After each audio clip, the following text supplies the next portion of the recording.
Hi అండి, welcome to యషిరాస్ cuisine. ఈరోజు catering స్టైల్లో బంగాళదుంప కర్రీని ఎలా ప్రిపేర్ చేసుకోవాలో చూపిస్తానండి. చాలా సింపుల్గా, అలాగే టేస్టీగా, చాలా క్విక్గా ప్రిపేర్ చేసుకోవచ్చు. ఈ విధంగా మీరు కూడా ఒకసారి చేశారంటే మళ్ళీ మళ్ళీ ఇలాగే చేస్తారండి. పిల్లలు కూడా చాలా ఇష్టంగా తింటారు. దాన్ని ఎలా ప్రిపేర్ చేయాలో ఇప్పుడు చూద్దామండి. దీనికోసం ముందుగా ఒక అర కేజీ బంగాళదుంపల్ని తీసుకున్నానండి. ఇలా ఉడికిచ్చి క్లీన్ చేసుకొని ముక్కలు చేసి ఒక పక్కన పెట్టేసుకోండి. ఇప్పుడు స్టవ్ వెలిగించి ఒక ప్యాన్ పెట్టుకొని ఒక 3 టేబుల్ స్పూన్ ఆయిల్ వేసుకోవాలండి. ఇలా ఆయిల్ కాస్త హీట్ ఎక్కిన తర్వాత దానిలో ఒక హాఫ్ టీ స్పూన్ జీలకర్ర, అలాగే ఒక హాఫ్ టీ స్పూన్ ఆవాలు,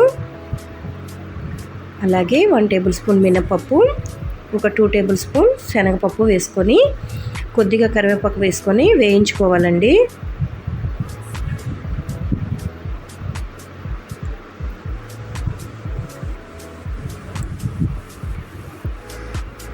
ఇలా కాస్త వేగిన తర్వాత దీనిలోనికి ఒక కప్పు కట్ చేసి పెట్టుకున్న ఉల్లిపాయ ముక్కల్ని వేసుకోవాలండి. ఉల్లిపాయ ముక్కలు కాస్త ఎక్కువగానే వేసుకోండి, టేస్ట్ చాలా బాగుంటుంది. వాటిని కూడా కాస్త వేయించుకోవాలండి.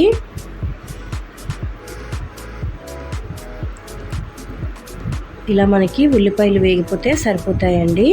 ఇప్పుడు దీనిలోనికి అల్లం వెల్లుల్లిని 1 టేబుల్ స్పూన్ ఇలా కచ్చాపచ్చాగా దంచుకొని వేసుకోండి. మిక్సీ పట్టుకోకుండా ఇలా దంచుకొని వేసుకుంటే కర్రీ అనేది చాలా టేస్ట్గా ఉంటుందండి.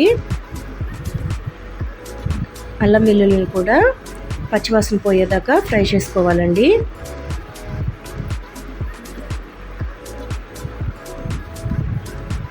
ఇలా ఫ్రై చేసుకున్న తర్వాత దీనిలోనికి ఒక 1/2 టీ స్పూన్ పసుపుని వేసుకోవాలి.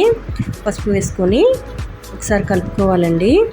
ఇలా కలుపుకున్న తర్వాత మనం కట్ చేసి పెట్టుకున్న బంగాళదుంప ముక్కల్ని వేసుకోవాలండి. ఫ్లేమ్ని లో ఫ్లేమ్లో పెట్టుకొని కలుపుకోవాలి. అంతా కలిసేలాగా ఒకసారి కలుపుకోండి. ఇలా కలుపుకున్న తర్వాత ఫ్లేమ్ని లో ఫ్లేమ్లో పెట్టుకొని మూత పెట్టుకొని ఒక 2 మినిట్స్ కుక్ చేసుకోవాలి. ఒక 2 మినిట్స్ తర్వాత మూత తీసి ఒకసారి కలుపుకొని ఒక 2 టేబుల్ స్పూన్ కారం వేసుకోవాలండి.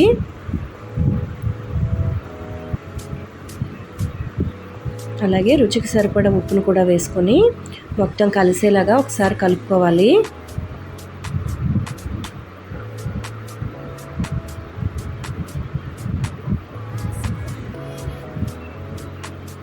ఇప్పుడు ఫ్లేమ్ని లో ఫ్లేమ్లోనే పెట్టుకొని మూత పెట్టుకొని కుక్ చేసుకోవాలండి. ఒక 3 మినిట్స్ తర్వాత మూత తీసి ఒకసారి కలుపుకోవాలి.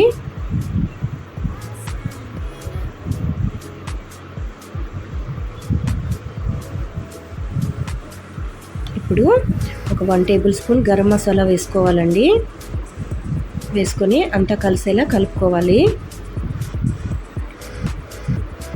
ఇలా బాగా కలిసేలాగా కలుపుకోవాలండి. ఇలా కలుపుకున్న తర్వాత దీనిలోనికి ఒక 50 ml వరకు వాటర్ని వేసుకోవాలండి. కొద్దిగా వాటర్ని వేసుకొని బాగా కలుపుకోవాలండి. ఇలా మొత్తం కలుపుకున్న తర్వాత ఫ్లేమ్ని మీడియం ఫ్లేమ్లో పెట్టుకొని మూత పెట్టుకొని ఒక 5 మినిట్స్ కుక్ చేసుకోవాలండి. ఒక 5 మినిట్స్ తర్వాత మూత తీసి కలుపుకోవాలి. కర్రీ అనేది మనకి ఇలా దగ్గరగా అవుతుంది.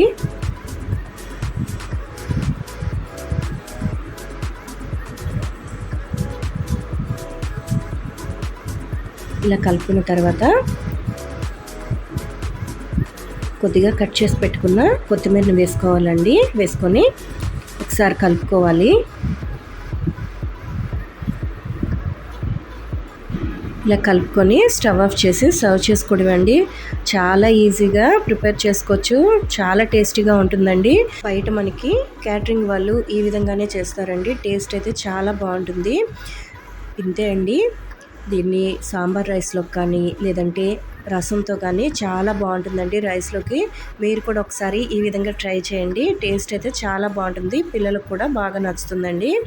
ఫస్ట్ టైం వంట చేసేవాళ్ళు, వంట రాని వాళ్ళు ఎవరైనా సరే చాలా ఈజీగా ఈ విధంగా టేస్టీగా ప్రిపేర్ చేసుకోవచ్చండి. మీరు కూడా ఒకసారి ఈ విధంగా ప్రిపేర్ చేసి కర్రీ ఎలా వచ్చిందో కామెంట్ చేయండి. అలాగే ఈ వీడియో మీకు నచ్చినట్టయితే వీడియోని మీ ఫ్రెండ్స్ అండ్ ఫ్యామిలీకి షేర్ చేయండి. అలాగే ఛానల్ని కూడా సబ్స్క్రైబ్ చేసుకోండి. వీడియోని లైక్ చేయండి, షేర్ చేయండి, కామెంట్ చేయండి. Thank you for watching.